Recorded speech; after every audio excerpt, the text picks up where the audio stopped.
Hey hello hi. So நம்ம நினச்ச மாதிரி டெட் எக்ஸாம் ரிசல்ட் வந்து நமக்கு வெளியிட்டாங்க. ஸோ ஐ ஹோப் எல்லாருமே அவங்களோட முயற்சி வந்து என்றைக்குமே வந்து கைவிட்டுறாதீங்க. பிகாஸ் நிறைய பேருக்கு இதில் வந்து நாட் குவாலிஃபைடு வந்திருக்கும். ஸோ நீங்கள் வந்து தொடர்ந்து படிச்சுக்கிட்டே இருங்க. ஷுவர் இந்த வருஷம் நீங்கள் கண்டிப்பாக டெட் கிளியர் பண்ணிடுவீங்க. ஆனால் அதுக்கு வந்து நீங்கள் வந்து கான்ஃபிடென்ட்டை மட்டும் விட்டுறாதீங்க.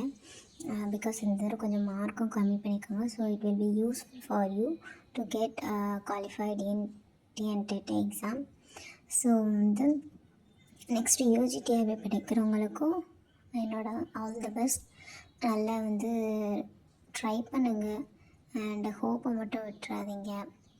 எவ்ரி டீட்டெயில்ஸ் நீங்கள் என்னெல்லாம் படிக்கிறீங்களோ எல்லாத்தையும் நோட்ஸ் மேக் பண்ணி வச்சு படிங்க. இன்னும் டெட் எக்ஸாம் ப்ரிப்பேர் பண்ணாங்களோ அதுதான். ஏன்னா பிகாஸ் நிறைய வாஸ்ட் சிலபஸ் தான் நமக்கு ஆக்சுவலாக. ஸோ வந்து 2 இதில் யூஜிடிஆர்பி டெட் யார் என்ன ப்ரிப்பேர் பண்ணாலும் என்னோட ஆல் தி பெஸ்ட்.